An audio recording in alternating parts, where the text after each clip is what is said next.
A importância da Kabbalah. Na realidade, a Kabbalah é um conhecimento que vem de tradições muito antigas, vem desde a época da Atlântida, podemos dizer, e este conhecimento ele liga-se à raça semita. E a raça semita foi a raça que deu origem a todo o desenvolvimento humano. Porque todos nós, na realidade, somos semitas. Porque a raça semita foi a raça que deu origem à própria raça ariana. E todos os povos, todas as nações dos 5 continentes, eu falo da Ásia, falo da África, da Oceania, da América do Norte, América do Sul e da América Central, e todos estes povos que vivem nesses continentes pertencem à raça ariana. Então, raça ariana não é raça branca, raça ariana não tem nada a ver com contexto de raça. Raça ariana tem a ver com estado de consciência. E Hitler, que atacou tanto a raça ariana, dizendo que ele era ariano, e os nórdicos também eram arianos, e não eram os brancos que eram arianos, era ele,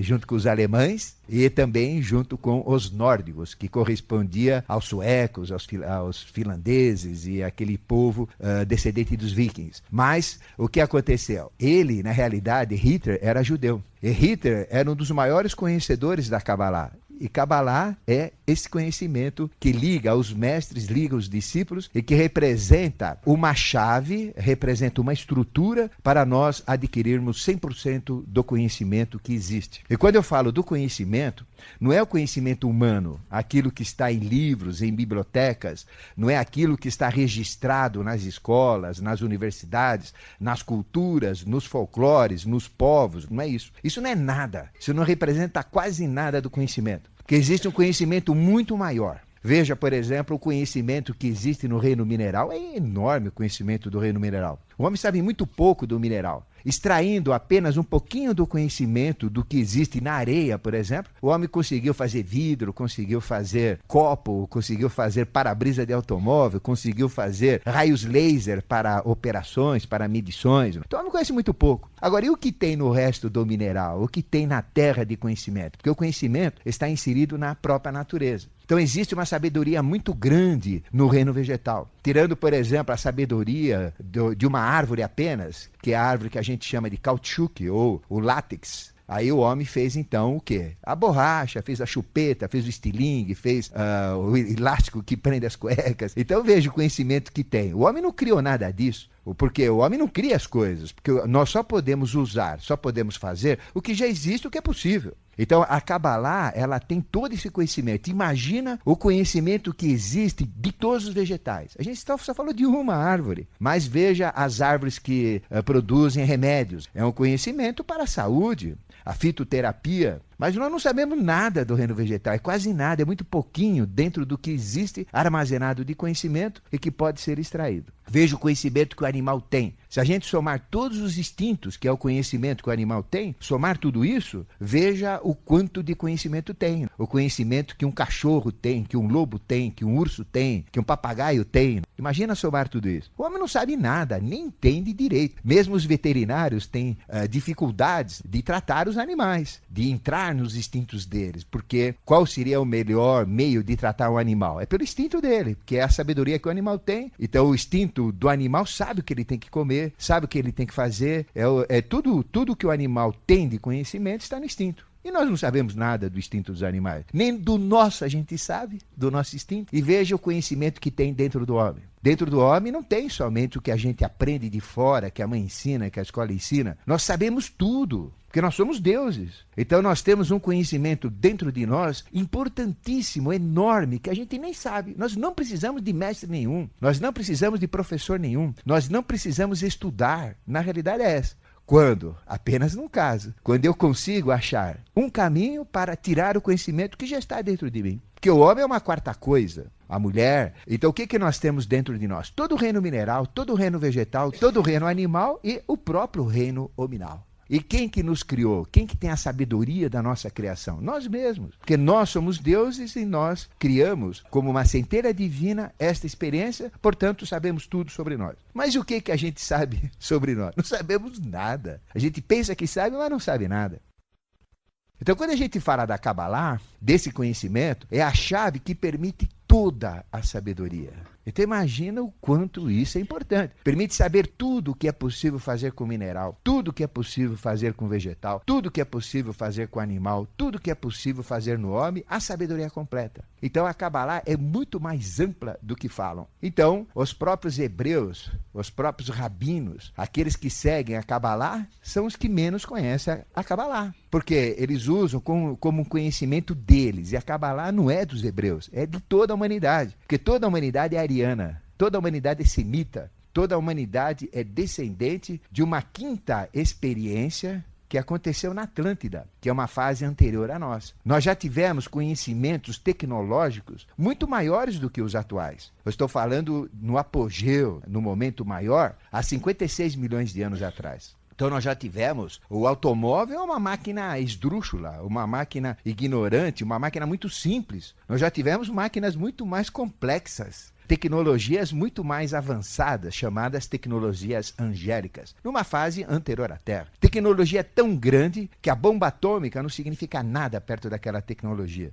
Nós chegamos a usar tanta energia, tanta força, que chegamos até a virar a Terra, a inclinar a Terra de tanta energia liberada numa determinada ocasião. Então a Terra estava na vertical, ela virou e está rodando agora a 27 graus, a 23 graus e 27 minutos, né? Está inclinada. Então veja o quanto tem de sabedoria. Então, essa sabedoria, inclusive, disso que eu estou falando, a Kabbalah revela. Então o que a Kabbalah pode revelar? Toda a sabedoria que existe em todos os reinos, que nós não temos nem 1% dessa sabedoria. Então tem muito mais. Ela pode revelar toda a nossa história. Então a Kabbalah, ela permite, através dessas práticas que a gente vai passar para vocês, ter o descortinar do início da Terra. Como a Terra surgiu, como a Terra foi se formando, como surgiu, como densificou, porque a Terra inicialmente era uma bola de fogo.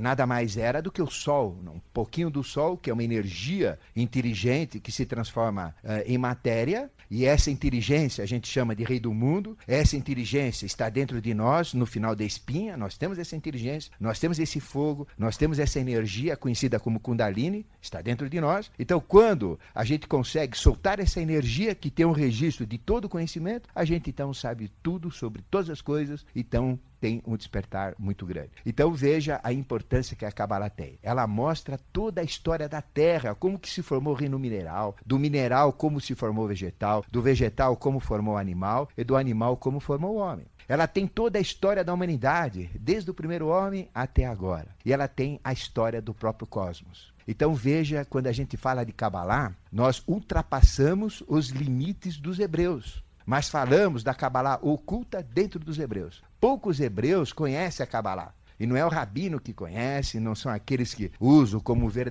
uma verdadeira estrutura sagrada. Então ela é muito mais profunda. E este jogo, formando o 10 mais os 22 arcanos, permite abrir todas essas portas. Eu acredito que vocês entenderam a importância da Kabbalah. Ela não é uma ferramenta. Não existe o conhecimento maior do que o tarô.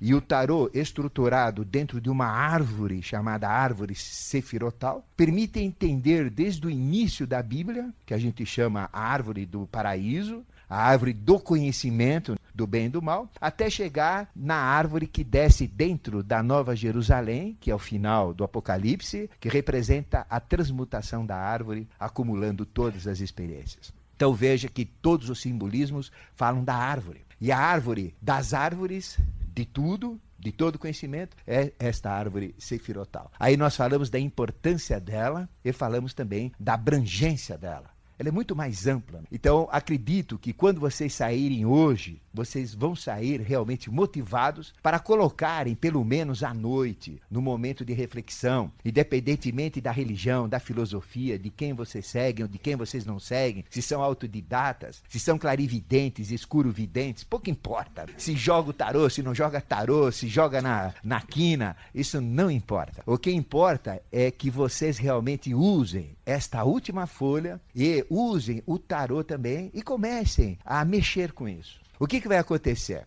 Nós vamos procurar relacionar as coisas. Aí vocês mesmos, em cima dessas tabelas que a gente colocou, são tabelas muito ricas. Ninguém dá essas tabelas aí. Essas tabelas representam conexões, representam chaves. E vocês lá, depois de assistir a novela, Mulheres Apaixonadas, e depois de assistir o programa de TV, é só ficar uns 15 minutos, 10 minutos e começar a mexer no tarô. Porque quanto mais a gente encosta no tarô, mexe no tarô, fica com aquela figura, olha a figura. Quando a gente dorme, fica olhando aquela figura antes de dormir. Então hoje eu vou dormir com o arcano 1. Então pego o arcano 1, fico olhando e tentando sonhar, tentando aprender. E sonhar é realizar o futuro. Quando a gente sonha, então, a gente começa a fazer conexões e a gente começa a ser ensinado. De repente eu acordo já com conhecimentos encorpados em cima daquela lâmina. Então, quanto mais usar a lâmina, nem que seja para adivinhar o destino de alguém, destino próprio, para saber o que vai acontecer com o Palmeiras, pouco importa. Tanto faz. Mas o importante é ter contato com a ferramenta. E quando a gente tem contato com a árvore sefirotal, é melhor ainda, porque a gente tem os 32 portais da sabedoria, como a gente vai falar para vocês. E nós temos os portais onde? Onde estão esses portais? Estão lá fora? Eu tenho que achar um templo?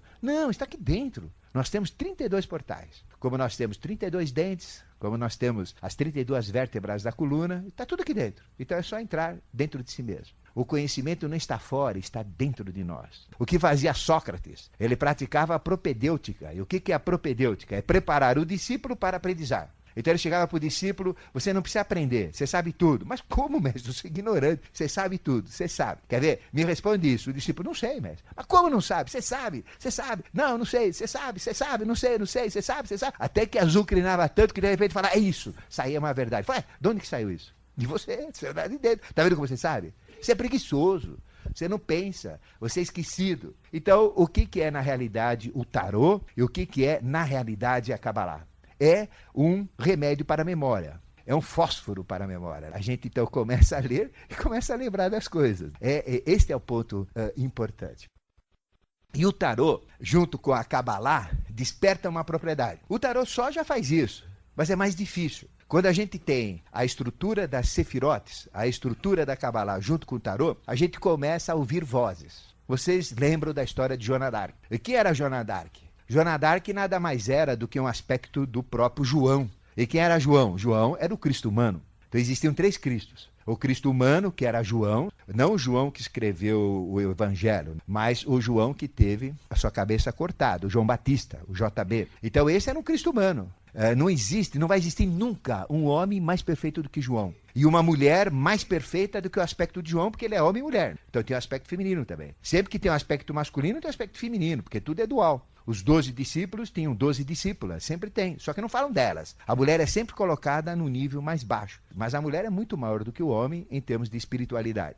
Joana d'Arc é um aspecto do próprio João Batista. Hatshepsut, que foi a única faraó mulher, ela se fez de homem, também teve isso. E o que acontece? Era um dos aspectos também dessa figura João, que é a mulher mais perfeita, o homem mais perfeito. A própria Papa Joana, que vocês conhecem a história, foi a única Papa mulher. Então sempre tem um aspecto homem e mulher. Então João representa o aspecto mais perfeito, é o Cristo mais perfeito, humano. Não tem um homem, nunca vai ter um homem mais perfeito do que João Batista. Por isso que ele é o padroeiro da própria maçonaria. O que morreu na cruz não era homem, ele era anjo feito homem. Então Jesus não era homem, Jesus era anjo. Haja visto os milagres que ele fazia. Os milagres que Jesus fazia eram superiores aos milagres de João Batista, que também fazia milagres. E tinha um maior ainda, que é o que não morreu, que aparecia fisicamente depois da morte de Jesus, que a gente chama de Micael, que é o sexto Senhor, que é o Jesus, não anjo, mas semideus. Já é um Jesus acima do próprio Jesus. Então Jesus, para se manifestar, tem que usar o número 3, que a gente vai falar muito hoje. E número 3 é o número da manifestação. Por isso que tem sempre 3 Jesus, a família é pai, mãe, filho, e toda a manifestação é trina.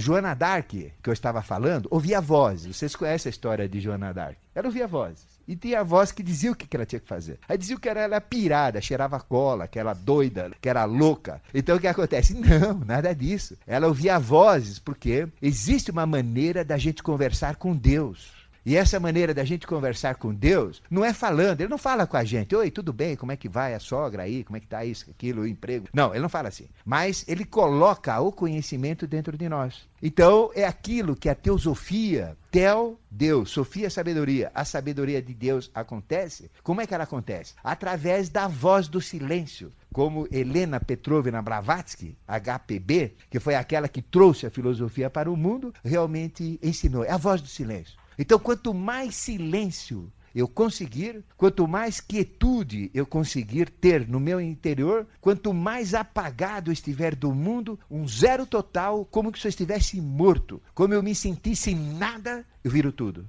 E eu ouço as vozes. Então a Kabbalah, ela permite despertar a Mantrika Shakti, ou seja, a magia dos sons. Ou seja, mantras são sons mágicos que permitem magias. E toda a Kabbalah tem letras sagradas, que tem números, valem números. Então veja, à medida que a gente vai entrando na Kabbalah, usando o tarô, toda noite fazendo as práticas que eu vou ensinar para vocês, a gente então começa a ouvir vozes. Aí vocês vão falar, caramba, eu tô ficando louco? Não, ouve a voz, ouve o que ela diz. E vocês já ouviram essa voz, ou não ouviram? Vocês nunca ouviram a voz da consciência? Vocês já ouviram? É uma voz que vem lá do fundo, é uma voz que a gente não ouve, é uma voz que não tem ronquidão, que não é uma voz gostosa, que não é uma voz triste, melancólica, chorosa, mas é uma voz forte, é uma voz direta, é uma voz precisa. Então, às vezes, a gente faz algo que o arrependimento provoca, esse estado de reflexão entre uma ação errada e o arrependimento provoca, então, a voz do silêncio. É uma voz que fala lá dentro. Vocês já sentiram isso, não sentiram? Pelo menos uma vez na vida. Os católicos sentem fácil essa voz, porque quando a gente vai confessar e vai lembrar para o padre o que a gente pecou, ele começa a pensar, essa vozinha começa a falar, você fez isso, você aprontou ali. Aí aquela vozinha que vai falando pra gente, que é a voz da consciência. Então a voz da consciência vocês já sentiram. Só que quando a gente começa a usar a Kabbalah, usar o tarô, essa voz então vai começar a falar diretamente dentro de nós. E vai despertar este poder. Quando eu ouço, automaticamente a audição ela está conectada com a fala. Então como é que a gente consegue falar? Porque a gente ouve. Então o que é a fala? É uma repetição de sons. O porquê que o papagaio fala? A gente fala, papagaio é inteligente nada, é o instinto dele. E o papagaio tem essa conexão da audição com a fala. Então o papagaio consegue ouvir e repetir. Então ele fala, lorô, dá o pé, lorô, dá o pé, lorô, dá o pé. Então você fala, ele fala, loro, dá o pé, ele, loro, dá o pé. Curupac, pac, pac, curupac, pac, pac. Ele fala o que você quiser, mas ele só repete. E nós repetimos. E o segredo da repetição, onde está? Está aqui na traqueia. Então, a traqueia, ela é plástica. Então, se nós olharmos uma criança, a criança não fala. Por que nós não nascemos falando? Porque a gente sabe, fora os mestres que já nascem falando, a gente tem só um caso de uma criança que nasceu falando, que foi na morte de Jacques de Molay, aquele templário que a igreja, o Papa Clemente V, que de Clemente não tinha nada, e o rei Filipe IV Belo, que de Belo não tinham nada, estavam duros, sem dinheiro para as farras, para a prostituição deles, para a corrupção deles. Aí eles atacaram os templários, que ganhavam 10% da expansão da igreja, e roubaram tudo deles. Só naquele caso, quando queimaram, mataram os templários, que eram os maçons da época, aí mataram os templários, queimaram vivo, veja que amor de criatura, que catolicismo do mandamento de não matar, queimar vivo. E aí então, foi o único caso da história que nasceu uma criança com dente na garganta, que é um aspecto de Lúcifer, então já nasce com o dente na garganta, já nasce falando. Se vocês querem conhecer se alguma criança no berçário é Lúcifer, manda ver a garganta dela, se tiver dente lá dentro é Lúcifer. E se ele nasce falando, não precisa nem falar. Oi, tudo bem aí, velho? Caprichou aí? Quer dizer, já pensou alguém nascendo? Então aí teve uma manifestação de uma criança que nasceu e vaticinou que ele ia morrer dentro de um ano, o Papa, e o rei também ia morrer. E aconteceu. E essa criança, depois que falou isso, morreu também. A audição foi o primeiro sentido que nós tivemos. Então, a audição é o que nós temos mais longe para chegar a Deus. Por isso que a audição é o caminho mais perto para chegar a Deus. Por isso que Deus fala pela audição. Porque a audição é o sentido mais velho. É importante saber isso. O sentido mais velho que nós temos é a audição. Mais velho. Então, primeiro, a gente era como que uma orelha. Só ouvia o que estava acontecendo. Ouvia os sons da criação. E o primeiro som da criação, se a gente fosse uma grande orelha, nós íamos ouvir o mantra dos mantras da Mantrika Shakti, que é que a gente fica, os esotéricos falam. Teve um sujeito lá na Eubiose, ele é de Salvador. Ele teve uma ideia de criar uma buzina, que quando você buzinava, fazia então ia espiritualizar o mundo, ia espiritualizar o trânsito, ninguém xingava ninguém fazia palavrão, mas aí tiraram isso da cabeça dele. Porque o cara buzina também quando tá com raiva. Aí imagina o desastre. Porque essa vibração, ela desperta. Quando uma pessoa é boa, ela fica mais boa. Quando uma pessoa é má, ela fica mais má. Então, ela ativa o mal e ativa o bem. Então imagina o sujeito com raiva tocando buzina fazendo ontem. Isso é um desastre. Ia ter mais crime no trânsito do que já tem. Então Deus falou, não, olha a polaridade. Aí ele desistiu. Então veja a buzina do homem. Então o primeiro sentido que nós tivemos foi a audição. Então, através da audição, eu consigo chegar mais longe. E onde está o espiritual? Está longe, porque nós viemos do espiritual há quanto tempo? Há 1.664.501.103 anos, como a gente fala, que é a nossa idade. Então como é que eu vou lembrar coisas? Eu não lembro nem o que eu fiz ontem, não lembro nem o que eu comi ontem, não lembro nem com quem eu falei quarta-feira, eu esqueci tudo. Como é que eu vou lembrar coisas de 1.664.501.103 anos? É a Mantrika Shakti. É a audição. Então, o tarô, junto com a estrutura da Kabbalah, ela fala pela audição. É fantástico, vocês vão perceber isso. Vocês vão ouvir voz, que é a voz que fala lá dentro de vocês, fala dentro da cabeça. Mas vocês não estão loucos, não. Porque tem gente que é louca, fica ouvindo coisas. Então, mas aí é ouvir coisas, mas não besteira, é ouvir coisas profundas, conhecimentos compactados. Então, o primeiro sentido foi a audição, para ouvir Deus. O que diz a Bíblia? No princípio era o verbo, e o verbo era Om. E o verbo, a vibração, se fez carne. Então tudo é vibração. E quando nós despertamos por essas práticas, essa capacidade da Mantrika Shakti, a gente então começa a ter conhecimento da audição. E o que vem depois? A audição está ligada com a fala. Então ouvindo, através da traqueia, como eu estava falando, a gente então consegue falar. Veja o chinês. Chinês tem uma língua difícil de falar. Veja alemão. Veja o russo. É difícil falar russo, é difícil falar alemão, é difícil falar japonês, é difícil falar outras línguas. Veja um japonês para falar inglês, você dá risada. Um americano falando português, um alemão falando português. É difícil, sabe por quê? Porque quem modela a palavra é o som. Então o segredo da Kabbalah é a Mantrika Shakti. Ninguém fala isso para vocês. Vocês podem fazer curso que vocês quiserem de Kabbalah, ninguém vai falar da Mantrika Shakti. E é onde a Kabbalah funciona, que é o som que fala. Quando a gente começa a ouvir, é o primeiro sinal. Então, quando a gente começa a ouvir coisas, automaticamente eu vou ter poder da palavra. A gente vira que nem papagaio. O papagaio ouve e fala. Por quê? A traqueia ela é plástica, só que ela está endurecida. Por que um chinês tem dificuldade de falar português? Um coreano falar português? O alemão falar português? A gente falar alemão? Por quê? Porque a nossa traqueia ela está endurecida. Mas quando a gente nasce, nós só ouvimos. Então ninguém nasce falando, só esses casos que eu já falei. Mas quando a pessoa nasce, ela só ouve. Então a percepção é auditiva, começa auditiva. Depois que uma criança tem a percepção auditiva, qual é o segundo sentido que ela percebe? Ela começa a despertar o quê? O tato. Ela começa a dar, babi, babá, começa a pegar, é o tato. Quer pegar coisas, mexer com coisas. E ela não conhece bem as pessoas. Mas à medida que ela desperta o terceiro sentido, porque a gente repete sempre as sequências anteriores, cada vez que a gente nasce. Ela desperta o terceiro sentido, a visão. Então, é a audição, o tato, depois vem o quê? Vem a visão, depois vem o quarto sentido, que é paladar, aí a criança começa a comer papinha, ela começa a reconhecer todo mundo, depois de certo tempo. Vocês que são mães, ou vocês que lembram dessa fase, chegam nisso. Aí depois vem o quê? Vem o paladar, aí ela já começa a jogar, cuspir, que não quer outro, é papinha, não sei o que lá, e depois vem o olfato. Então, o último sentido que a gente desenvolve é o olfato. Então, o sentido melhor que nós temos, sabe qual que é? O mais rico, o mais velho, é a audição. Então, através da audição é que eu vou captar todo o conhecimento. Porque imagina se eu fosse ter o conhecimento pelo olfato, que também existe conhecimento olfativo. Mas eu vou ter pouco conhecimento. Pelo paladar, eu tenho pouco conhecimento. Pela visão, muito conhecimento, muito mais. Pelo tato, mais ainda, porque um cego que não tem visão conhece ter conhecimento pelo tato. E pela audição, completo. Por isso que a Kabbalah e o Tarô começam a revelar conhecimentos para nós através da audição. É o mais antigo, é o mais profundo, é o que chega mais longe, e Deus começou com o som. No princípio era o verbo. Então a gente chega no verbo. Então se eu quero chegar a Deus, cada um no seu conceito, então ele vai chegar a mim através da audição. Então o Tarô, junto com a Kabbalah, os dois juntos, o Tarô também faz isso. A Kabbalah faz, mas é difícil, é um parto de jumento. O que é parto de jumento? Porque demora mais. São 9 meses. O nosso, jumentos, 11. Então, jumenta, desculpe, né? Jumento, para ter parto é mais difícil. Aí, a Mantrika Shakti e a magia dos sons. Tudo que a gente aprende entra pela audição e depois a gente repete e sai pela boca. Quando eu começo a ter crescimento através da audição, quando eu falo, o que acontece? Aí eu tenho o poder da fala. Aquilo que eu falo acontece. Vocês conhecem as famosas bocas santas? Aquilo que fala acontece. Não vai que quebra, vai e quebra. Não sei o que lá que...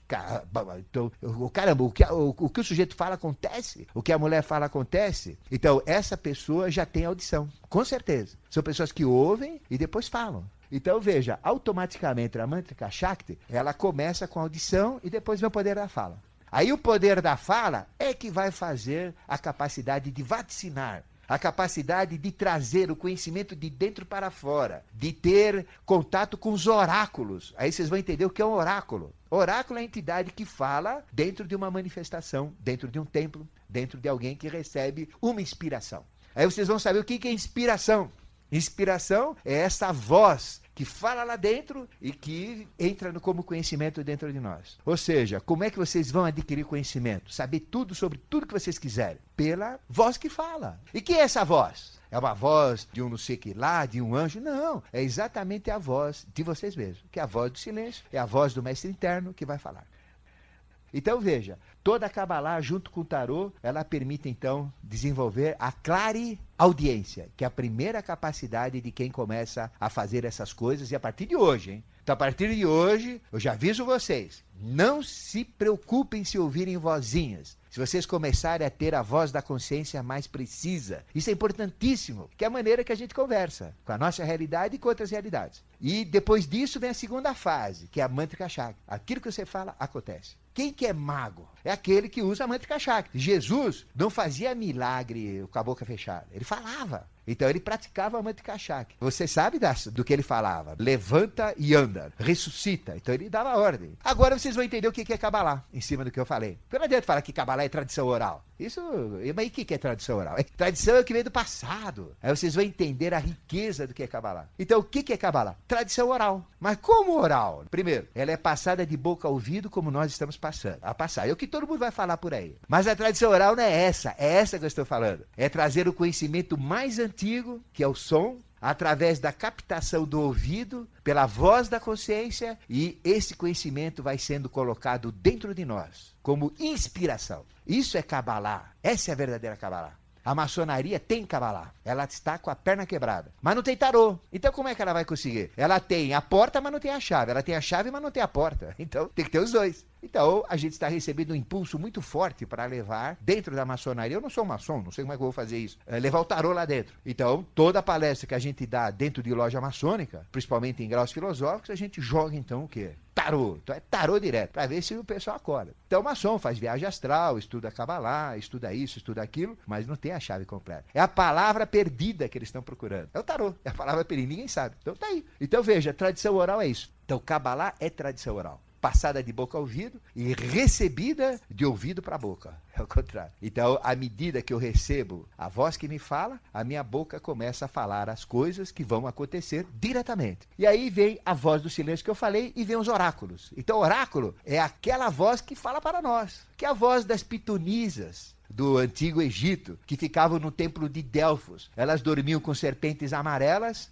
mascavam louro, como eu falei na vez passada, cheiravam gás, porque o templo era feito onde saía um gás da natureza, que elas ficavam inebriadas, como que de fogo, cachaçadas, e aí começava a falar. É isso daí. Então existem drogas que despertam isso. Vão tomar chá de ruasca. A gente começa a ver, mas não ouve. Então não toma chá de ruasca. Aí é uma ruascada que não vale a pena. Isso é para pajé, mas eu não sou pajé. Eu sou da internet, eu sou da civilização, eu sou do moderno. Então não tenho nada a ver com pagelança. Pagelança é para índio, com todo o respeito ao índio. Eles têm conhecimento, a gente tem que usar o conhecimento. Mas por que o índio tem que ser civilizado? Ah, eu sou contra índio civilizar. Não, ele tem que entrar na internet, ele tem que ser civilizado. Porque nós já fomos índios, gente. Nós já fomos trogloditas. Ah, então vamos respeitar os trogloditas? Ah, mas que? Eu fui troglodita, eu fui índio. Todos nós aqui já fomos índios. Só que o índio que lá está atrasado. Mas existe uma reserva, uma preocupação. O conhecimento tem que ser integralizado na humanidade. E por que tem índio? Porque o conhecimento deles não foi integralizado. Então, eles que têm que fazer essa missão. Trazer o conhecimento indígena e colocar dentro do contexto social. Mas o indígena tem que ser exatamente igual a nós. Ele tem que evoluir, senão ele vai ficar sempre índio. Ah, mas é bonitinho. Não é bonitinho, não. Eu já fui índio, vocês já foram índios, vocês já foram antropófagos, já comeram gente, já cometemos crimes terríveis no passado, já fomos animais, né? Jumentas, éguas, já fomos de tudo. Eu digo em comportamento, tem que evoluir.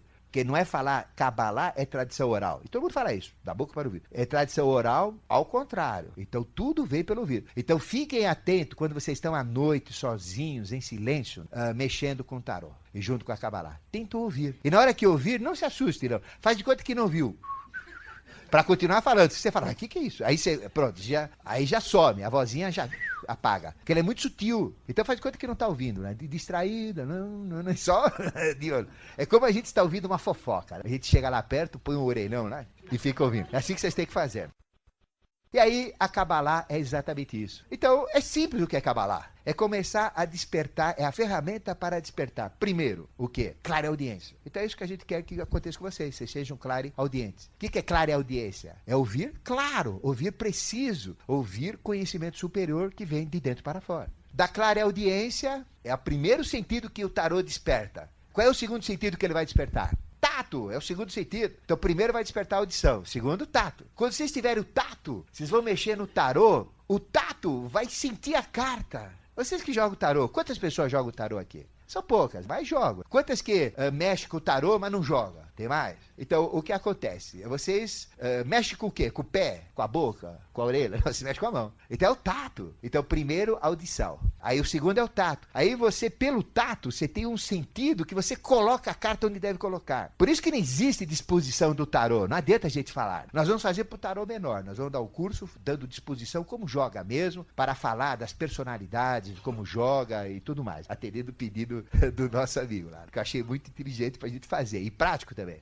Eu analisei, não vai trazer comprometimento, né? Mas como é que vocês vão saber a posição do tarô? Como é que vocês vão jogar? É o tato, é o segundo sentido. Aí você pega o tarô na mão, aí o tato diz como é que é a carta. O tato percebe. E nós temos aqui no meio da palma, nós temos o quê? 5 dedos. Com mais 5 dedos dá quanto? Você tem a Kabbalah na mão, são os 10 dedos. A Kabbalah tá aqui, olha. 5 da esquerda, 5 da direita. E se vocês olharem as 10 sefirotes, tem números ímpares e números pares, que dá a esquerda e direita. Então você tem, a Kabbalah tá aqui, olha, está nos dedos. Aí você vai ter a Kabbalah do dedo. Então a gente começa a ter o tato pela mão. E o tato pela mão vocês começam a entender, a ter inteligência pelo tato. Vocês já estão captando tudo pela audição. Vocês começam a captar pelo tato. Vocês começam a ser sensíveis pelo tato. Então o tarô, você usa a mão em cima do tarô, ele começa a falar para vocês. E nós temos um olho bem aqui na palma da mão, um olho na palma da outra mão, um olho na planta do pé, o outro pé e um olho aqui, que foram os 5 pontos sagrados, são olhos sagrados, que a gente desperta com a espiritualidade, enxerga pela mão, enxerga pelos pés e enxerga pelo peito. Na Rússia tem muitos casos assim, de pessoas que enxergam pela mão. Então você tampa os olhos, apaga a luz, põe a mão e enxerga. Ele enxerga pelo pé. E tem gente,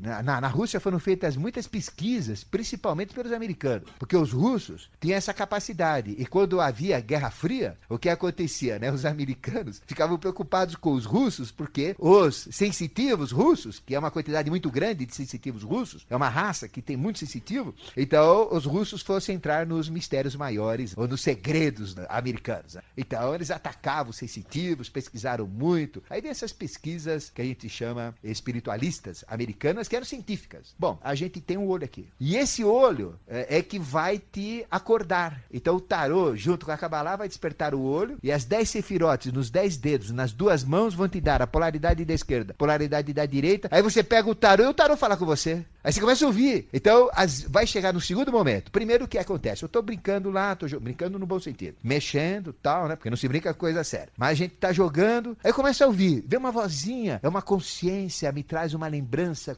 Opa, já comecei a ouvir. De repente, começa a despertar o tato, segundo sentido. Aí você está mexendo, aí você sente. Aí você enxerga por aqui. A coisa vem, você vê imagem, você começa a enxergar. E o tato, então, começa a perceber. À medida que você mexe com o tarô, você já começa a entrar conhecimento. A voz fala mais. Aí você tem 2 sentidos despertos. Então agora você é perceptivo, sensitivo agora, pelo tato.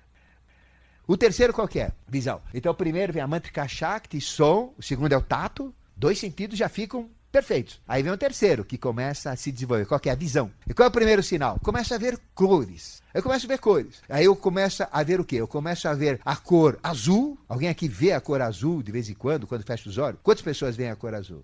Olha aí quantos. Então isso vai intensificar. É um azul que começa a ficar brilhante, é um azul com vida. São manchas que depois elas vão compactando e formam um ponto azul intenso. que é Vênus. E o que acontece? Você desperta a clarividência do olho esquerdo, que é a clarividência de Vênus. Aí você começa a enxergar, quem vê a cor azul, tem a clarividência de Vênus. Então já tem o contato angélico. Quem tem esse azul começa automaticamente a perceber coisas, a ter visões. E se ele fizer práticas, a clarividência então vem atrás, que é o terceiro ponto. Então, primeiro, clareaudiência, segundo, sensitivo tátil, terceiro, clarividência. Aí, pelo olho direito, que é Mercúrio, a gente enxerga o quê? A gente começa a enxergar o amarelo, o dourado. Quem que enxerga a cor amarela dourada? É mais difícil, porque aqui tem menos, mas homem enxerga mais. Você vê poucos enxergam amarelo, porque é um nível maior. Mas a gente enxerga amarelo. Mas ele não pode tentar. Você tem que se soltar o breque e deixar a coisa acontecer. Porque quanto mais a gente quer, menos consegue. Quanto menos quer, mais consegue. Então o segredo é entrar naquele estado inicial que eu falei. É quietude, é paz, é deixar o cérebro parado, é entrar como se fosse nada. E quando a gente é nada, vira tudo. Então não adianta forçar. Eu vou ver azul.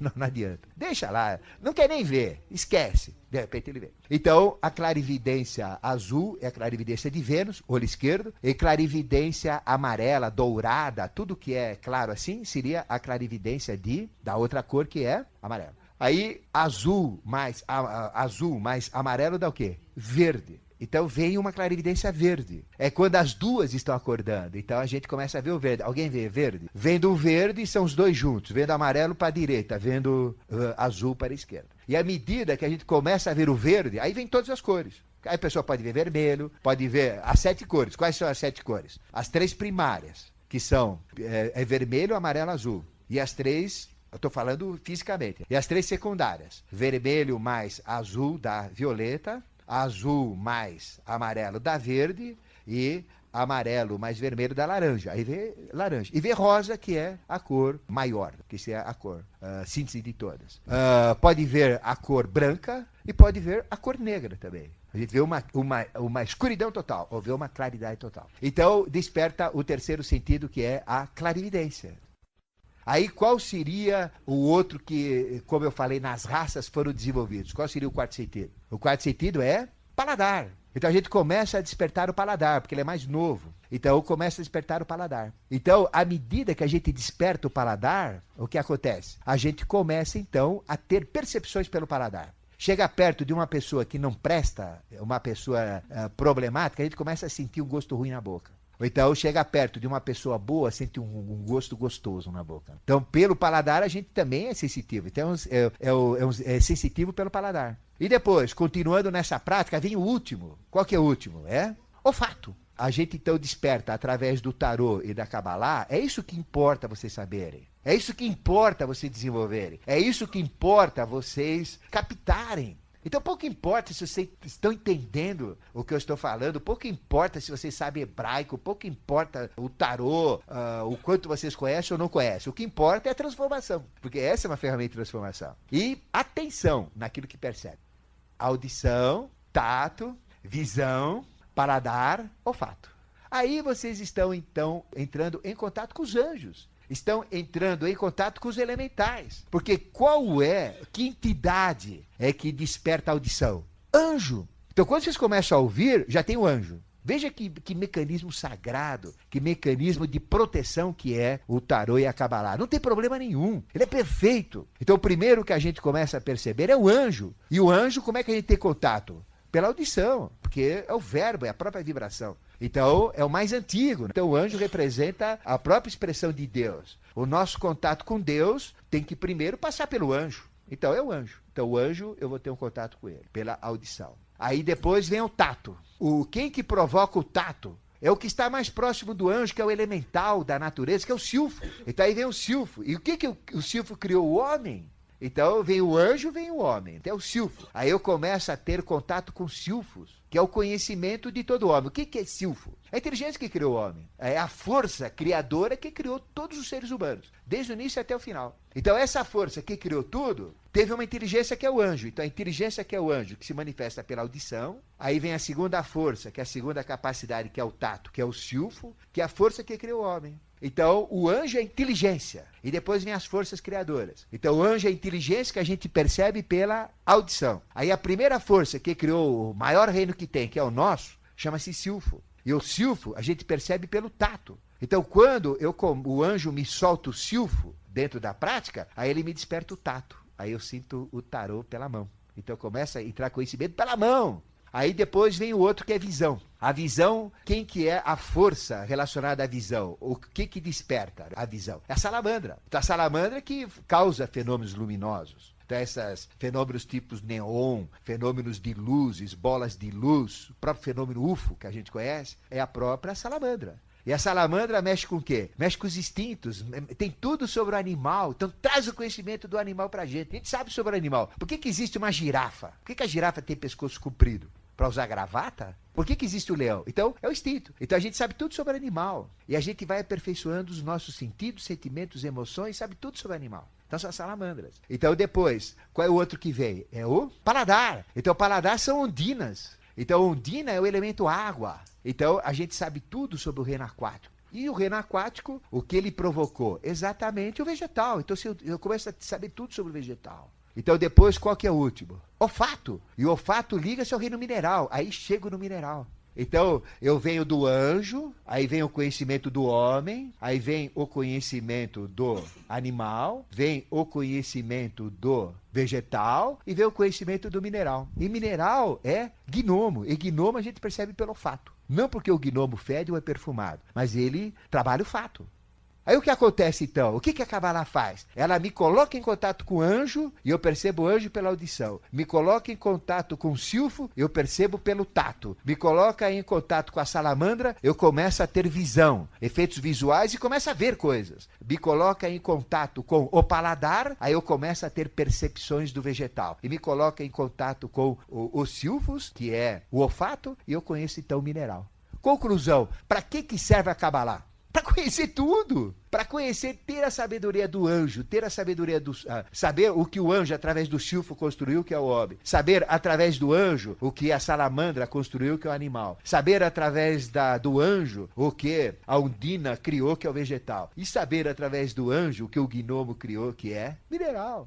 Então, eu vou ter todo o conhecimento vindo de mim, do anjo, aí eu vou ter a volta para o passado. Aí vocês vão saber que tudo começou com o mineral, depois veio o vegetal, depois veio o animal e depois veio o homem. E nós, como homens, voltamos para trás. O que é voltar para trás? É conhecer toda a estrutura, todo o conhecimento, toda a criação do nosso planeta. É conhecer tudo sobre os reinos. Essa é a sabedoria que a gente tem. Então, o que é a Kabbalah? O que são os 32 portais da sabedoria? É todo o conhecimento. É tornar um sensitivo completo. Sensitivo auditivo, sensitivo olfativo, do paladar, do tato e da visão. Então, é a ferramenta de formar clarividentes completos. Não existe uma clarividência melhor. Por que o povo hebreu tem o valor que eles têm? Eles são casca de feridas. Você sabe da briga que eles fazem. É difícil fazer negócio com o hebreu. Ele sempre leva vantagem. É difícil enganar um hebreu. Eles são inteligentíssimos. É a raça que domina o mundo pelo valor. Por que eles conseguem ser essa raça valorosa? Não tem pátria, são perseguidos, tem um monte de problemas, mas conseguem vencer. Por que eles vencem? Porque é a raça escolhida. E a raça escolhida tem a ferramenta, que é essa ferramenta. E por que o hebreu conseguiu ser o dono do mundo financeiramente falando? Eles que dominam o mundo. E vê, por que eles dominam? Por causa dessa ferramenta, que é a ferramenta do poder. Está com eles. Eles não abrem isso daí. Então, talvez, se tivesse um rabino aqui, ele ia falar que tudo que eu estou falando é errado. Não quer que ninguém aprenda, é só eles que ensinam. Não tem como. E é escolhido, tem que deixar aquela barba comprida, aquele cabelo trançado, tem que ficar chorando no muro das lamentações, tem que ficar lendo o Talmud, tem que ficar fazendo isso, fazendo aquilo, as Mishnah, todas aquelas práticas dele. Não precisa nada disso, não. É só entrar em contato com o anjo.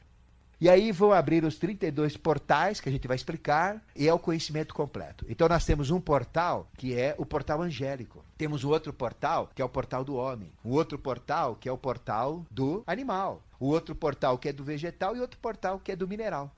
Aí vem 10. Por que 10? Porque são 3 que representam Deus Trino, Pai, Mãe e Filho, que é o Criador. Deus é una em essência, que é a Kabbalah como um todo. São as 10 sefiras, tudo. É o próprio árvore sefirotal é Deus. Então são 3 pessoas, Pai, Mãe e Filho, em todas as religiões, todas as tradições. E 7 níveis de evolução. Só que nós estamos na 4ª. Então, mineral, vegetal, animal, hominal. 5º é o anjo. Então, a Kabbalah permite chegar no 5º padrão. E no processo dual. Negativo, positivo, porque o universo todo é dual. Ele é negativo e positivo. Daí vem 5 e 5, negativos, positivos. Qual a importância de Moisés, fora o Êxodo? É os 10 mandamentos. Então, os 10 mandamentos é a própria árvore sefirotal. São as sefiras, são regras, que ele vai falar dos 10 mandamentos de Moisés. Depois, o que mais que tem? A numerologia vai de quanto? De 1 a 10. Então, a gente tem 3, pai, mãe e filho, e 7 níveis evolutivos, que dá então o quê? O 10. Aí vem o número 10. E nós vamos depois explicar quais são esses 32 portais, falar dos chakras, que são estes conhecimentos, chaves de percepção. Vamos falar dos dentes que a gente tem, 32, quem tem todos, que a gente sempre perde. A coluna, que também tem 32 elos, 31 mais 1. E vamos falar um pouquinho do caduceu de Mercúrio. Nós fizemos um curso sobre simbolismos, eu não sei se alguns de vocês fizeram, falamos bastante do caduceu de Mercúrio. Hoje, quem assistiu aquele curso, e vocês, com a síntese que a gente vai dar, dá para entender todos os 32 portais. E vamos falar agora da origem. Onde que está a origem? De onde veio isso daí?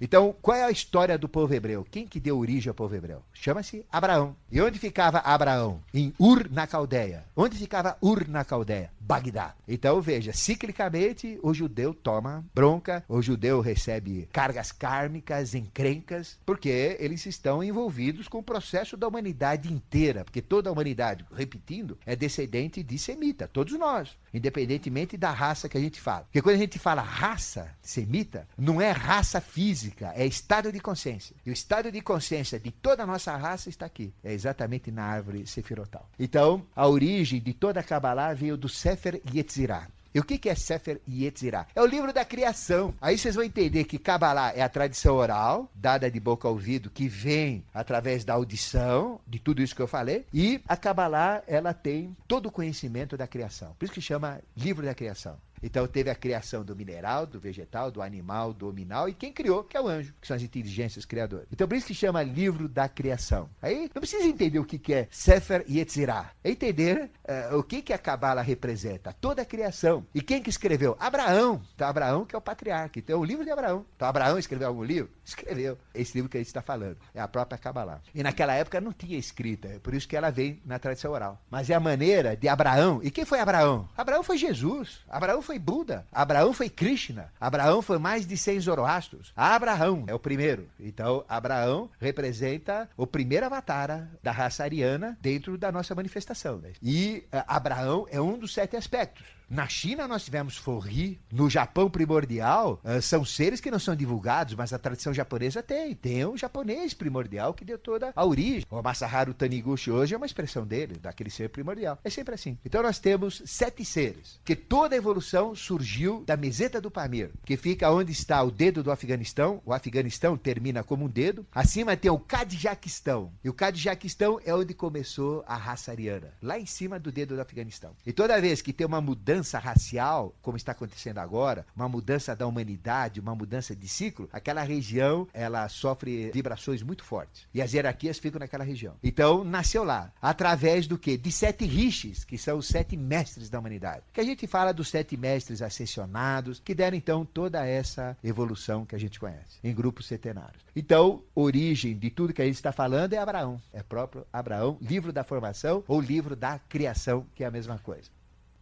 Aí tem as sefiras. E o que são as sefiras? São as anciãs sagradas, que são aqueles 10 blocos que a gente vai mostrar para vocês. São 10 atributos de Deus, atributos da criação. São as sefiras, anciãos sagrados. E tem sefirotes, que são 10 grupos de ideia. Então, cada registro tem as ideias daquele registro, que é o conhecimento de Deus, é o conhecimento da manifestação, é o conhecimento da criação. E tem a árvore sefirotal, essa é a árvore sefirotal. Então, ela tem 3 níveis, onde o primeiro nível é Keter, Chokmah e Binah, representando Deus. Depois nós temos 4 níveis, representando a evolução mineral, vegetal, animal, hominal, e 3 níveis que representam o futuro. E qual é o nosso futuro? O nosso futuro é anjo. Então o que o homem tem que ser? Anjo. E depois, semideus. E por último, Deus. Então a evolução é centenária, só que nós estamos numa 4ª fase, faltam 3 ainda para complementar. A gente tem os 7 planetas sagrados aqui, que a gente vai falar no tarô, aí você já sabe. Quais são os 4 planetas ligados a Chesed, Gebura,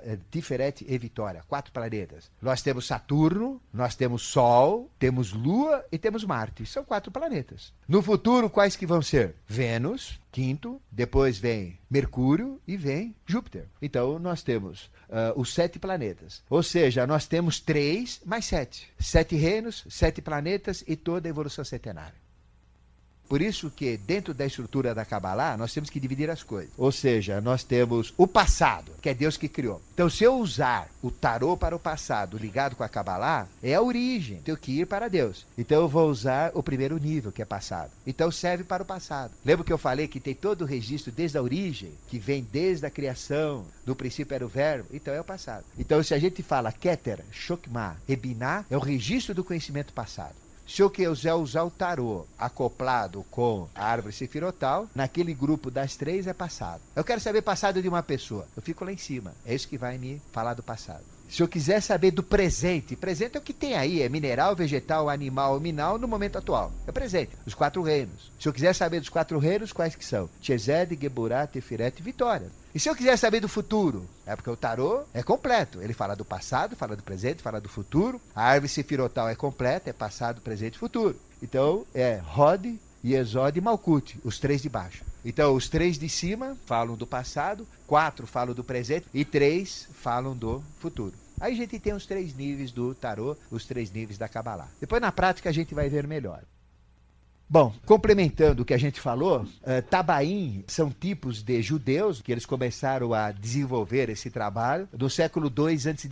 E seguiram esses conhecimentos. Eu apenas coloquei alguns nomes para vocês saberem a importância. Esses nomes vocês já ouviram falar. Paracelso, todo mundo já ouviu falar de Paracelso. Paracelso, através dessa capacidade, ele era perfeito quase. Celso foi um grande médico e Paracelso ultrapassou aquele médico, ele era médico também. E ele chegava a criar homúnculos, que são homens pequenos, seres pequenos de esperma, usando esperma, através da magia do tarô e da Kabbalah. Então ele criava seres artificiais. E criava coisas de magia fantástica, que é a magia de Paracelso, como a gente já ouviu falar. E pouco da magia dele é conhecida e divulgada. Ele criou muito mais. Tem o Tritêmeus, que é conhecido nos processos ocultistas, Agripa, Piccolo della Miranda, Postel, Atanásio Kircher, que estudou muito as 50 portas de Binah, da sabedoria, que a gente vai falar delas. Ele era um jesuíta, talvez um jesuíta, né?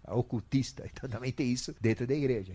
Newton, Isaac Newton. Quem não estudou Isaac Newton? Física, todo mundo aprendeu isso, embora não lembre. Bacon, Lord Bacon, famoso Lord Bacon. Não é o que tem a fábrica de bacon, mas... Spinoza, um dos maiores filósofos hebreus. E o que Spinoza falava? Olha só o que ele falou, só precisa avaliarem a consciência que a Kabbalah revela. Definir Deus é negá-lo.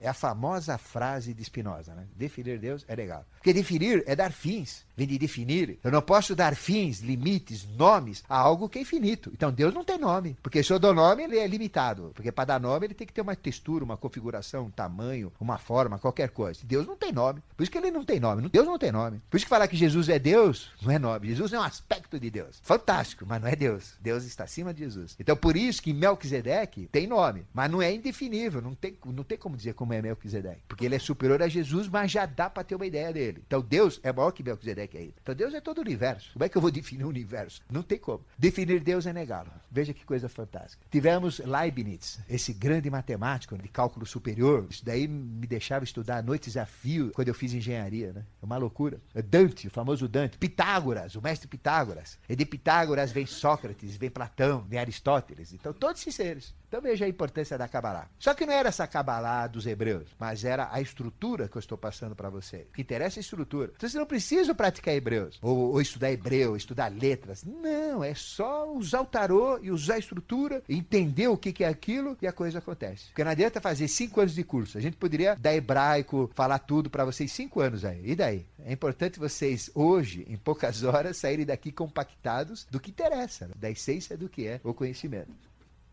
Uso prático. A gente vai usar como uma mandala sagrada. A gente sabe que as mandalas são redondas. Então existe também uma configuração da própria árvore sefirotal na forma de uma mandala. Mas a mandala é uma figura que fala com a gente. Essa é a mandala. Então mandala significa círculo. Mas nem sempre é círculo. É círculo porque é sagrado. Por isso que ela é sempre feita redonda para ter mais potencial. Mas essa mandala não é redonda, é a maior mandala que tem disponível para nós. Não tem uma outra mandala melhor do que essa. Maior mandala do que essa é o próprio sol, mas nós somos proibidos de olhar para o sol. Quem olha para o sol fica cego. Não dá nem para fixar segundo no sol. Ele já queima. Então nós não estamos preparados, mas temos que ser iluminados. Quando a gente for iluminado, então a gente vai conseguir enxergar a luz do sol. Não precisa nem olhar o sol, nós vamos ser sóis. Então veja, como mandala, que é a árvore do conhecimento. Por que chama árvore do conhecimento? A própria Bíblia fala dessa árvore, mas ninguém diz que é ela. Eles escondem, os católicos escondem. Por que eles escondem? Porque a árvore do bem e do mal, é a árvore do paraíso, tem todo o conhecimento. Essa é a árvore do paraíso. E a árvore do final também, como eu falei no Apocalipse. Ela abre e fecha a Bíblia. Então é a árvore do conhecimento. Então a gente usa como uma mandala para conseguir conhecimento. É um professor de graça que vem do espiritual para a gente.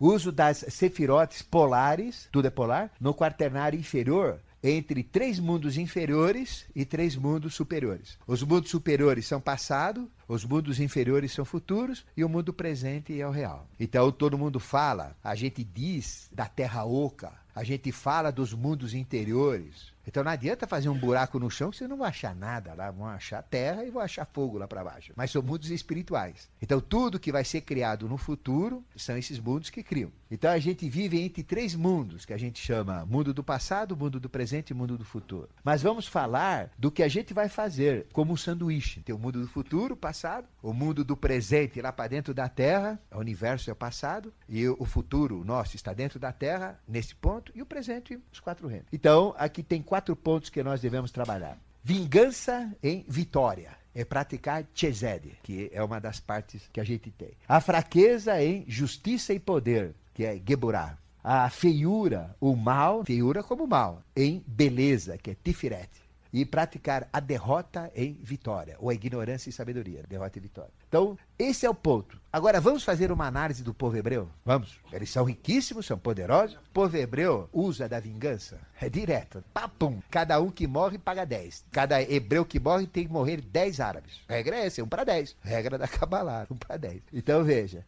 Vitória. Vitória eles têm. Eles seguem o aspecto da vitória, mas eles têm muito de vingança dentro deles. Falta trabalhar isso. Enquanto esse povo não trabalhar isso, não vai ser o povo líder do mundo. Aí o povo líder do mundo vai ser o Brasil com aqueles que aqui vieram. Essa mistura racial que existe aqui é que vai ser o povo líder envolvendo toda a América do Sul. Fraqueza, injustiça, poder. Eles têm fraqueza, são muito fracos. Se você conhecer o judeu, ele por fora é uma fortaleza, mas lá dentro é uma fraqueza total. Mas eles olham muito a justiça, tem uma justiça muito brava. E tem o poder também, que não precisa nem falar que eles têm poder. Então eles praticam o lado positivo da vitória, o lado positivo do poder, ou seja, eles praticam o Chesed, praticam Geburah. Feiura em beleza. Se vocês forem em Israel, pegaram um deserto, transformaram numa cidade fantástica. Do nada fizeram tudo. Então eles praticam também a beleza. São pessoas muito ligadas ao ouro, ligados a joias, ligados a valores, ao bem, ao belo. Mas, quanto à feiura e ao mal, eles fazem muita feiura, né? Nos negócios, o negócio é feio, né? Sempre é vantagem.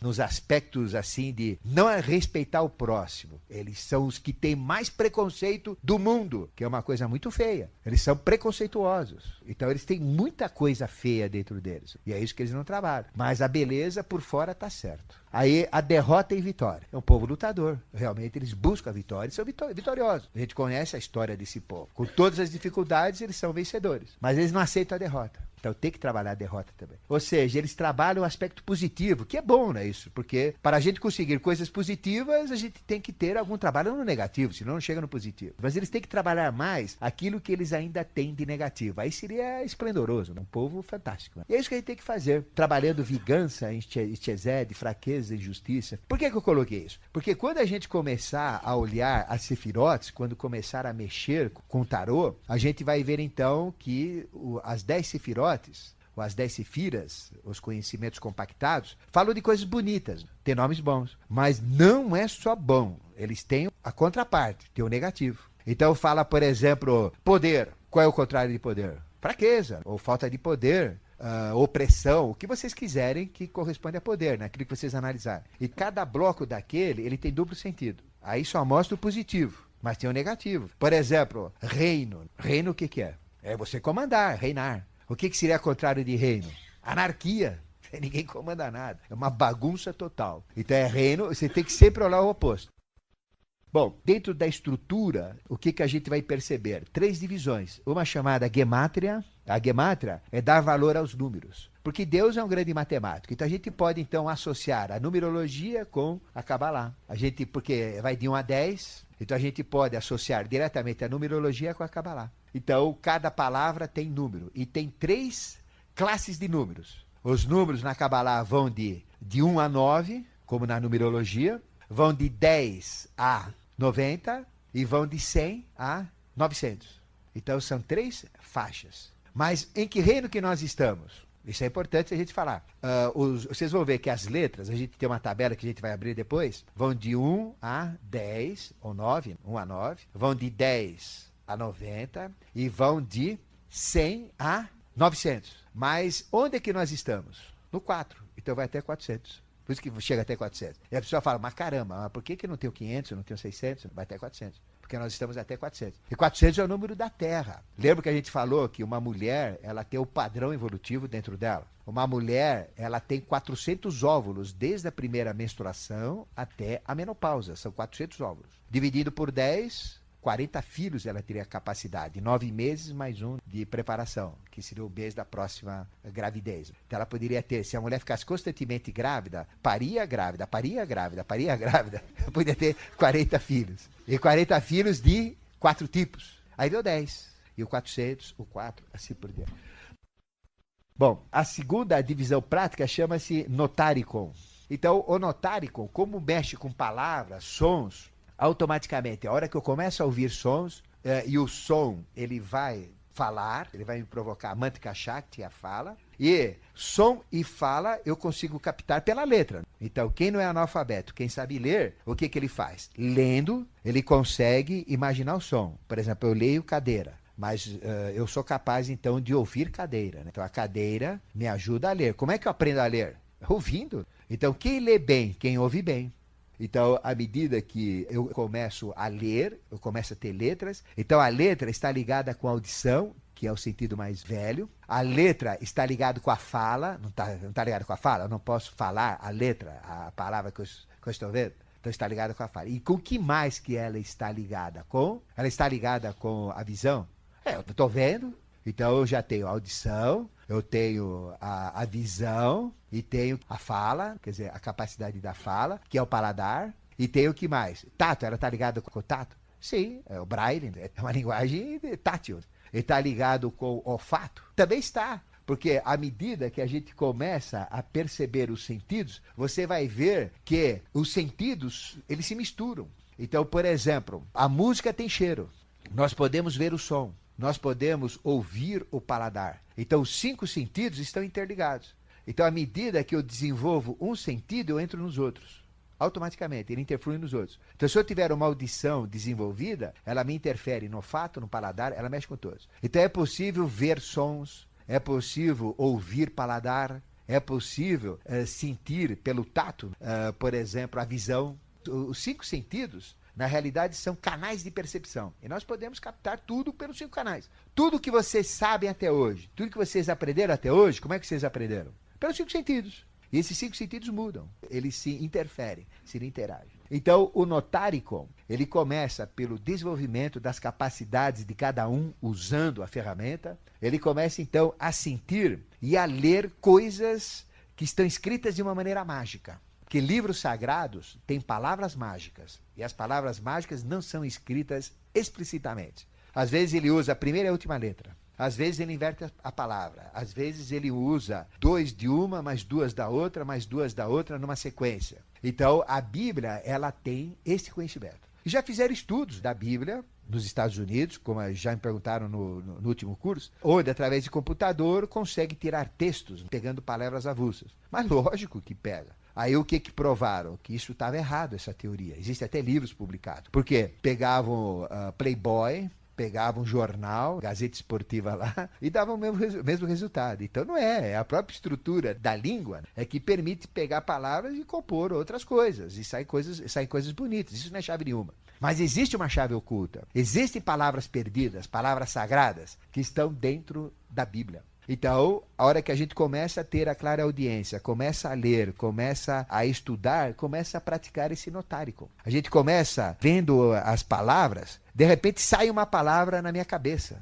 Aí eu começo a ter notárico. Ele começa a formar palavras dentro de mim. Por quê? Porque eu tenho audição, eu já tenho pela audição. A audição trabalha com a fala, com a mantika shakti, com a visão. Então tudo isso vai se misturando, e aí eu começo a ler e começo a ver coisas que vão entrando no meu conhecimento. Palavras sagradas, frases sagradas, aquilo que mestres deixam escritos. Então o que tem dentro da Bíblia?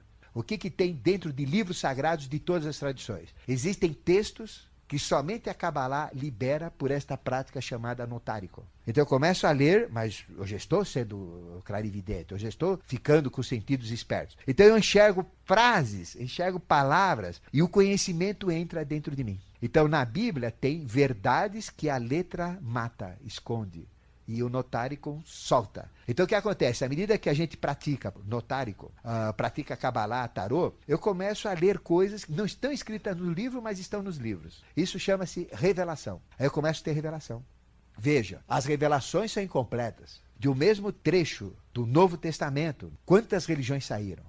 Isso foram religiões, grande parte delas, não de vigaristas. Tem vigaristas que fazem a religião só para ganhar dinheiro. É um negócio, não paga imposto de renda, templo é dinheiro, o pedágio é o dízimo para chegar no céu, vende um negócio que nunca vai entregar, que é melhor negócio que esse, não tem reclamação de garantia, algum defunto volta para reclamar o dinheiro que deu de dízimo? Não, melhor negócio é montar uma religião. Mas tem os verdadeiros, que têm a inspiração. E pela inspiração, tiram as suas conclusões e abrem as religiões. Por exemplo, vamos falar de algumas religiões crentes, pentecostais, algumas delas, vamos falar Jesus do Santo dos Últimos Dias. Também é a mesma coisa, recebeu a inspiração, lendo, ele praticava isso. Aí essa comunidade dos cristãos, criada por um italiano, veio aqui no Paraná, aí teve aquela inspiração, pegou o conhecimento, pronto, em cima daquilo montou mais uma religião. Então, gemátria é valor numérico, então eu posso associar número com letra.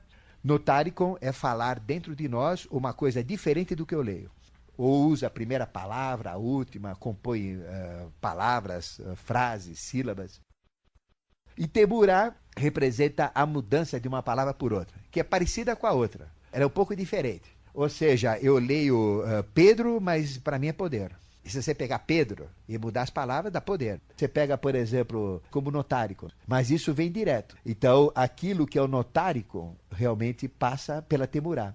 Por exemplo, a aurora. Quando lê aurora, qual é a diferença de um para o outro? Na Temurá, vem todos os sinônimos, tudo que significa. Então, isso é importante dentro da língua hebraica, porque a língua hebraica, principalmente o aramaico antigo, que vem do aramaico lá para trás, era uma língua muito pobre. Então, por exemplo, uma mesma palavra significa um monte de coisa. Tem mais de 15 significados. Então, qual que ele está se referindo? Por isso que complica ler livros sagrados antigos. Porque não tem palavra. Português é uma língua muito rica, mas tem línguas que são pobres em sinônimos, em variações. Então, elas não são muito explícitas. Elas são genéricas, as palavras são genéricas. Essa capacidade de temurar, ela dá exatamente o sentido perfeito, correto daquela palavra.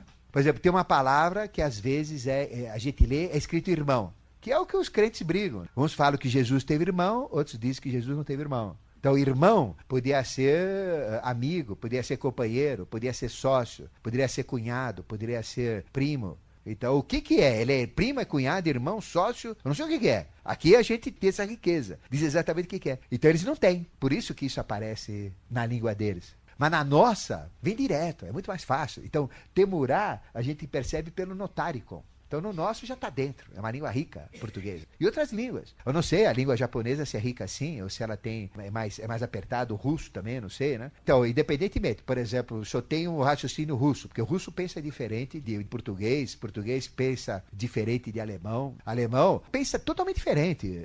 O inglês pensa diferente, o francês pensa diferente. As pessoas pensam diferente. Veja, o português, todo mundo pensa que português é burro. Por quê? Porque se você chega lá, para um português na rua, porque meu filho morou em Portugal, eu tenho um filho que morou 3 anos em Portugal, então eu de vez em quando ia visitá-lo lá, aí ele chegava e perguntava, você sabe onde fica a rua tal? Ele sei, e vai embora. Quer dizer, ele perguntou se sabe, sei, e foi embora. Peraí, você tem horas? Não, quem tem é o relógio. E vai embora. Você fala, pô, mas que cara é mal educado. Pô, eu pergunto a hora, ele vai embora, vira as costas. Você tem relógio? Tem. O que você perguntou para ele? Se ele tem relógio. Ele tem. Não está vendo? É cego. Ele fala assim mesmo. Ah, mas não está vendo? É cego? Tem. Quer dizer, ele entende exatamente o texto que é falado. Por isso que dá esse problema com o português. Tem que ser explícito para ele. Ou então ele é mal educado. Você sabe onde fica a Praça Marquês de Pombal?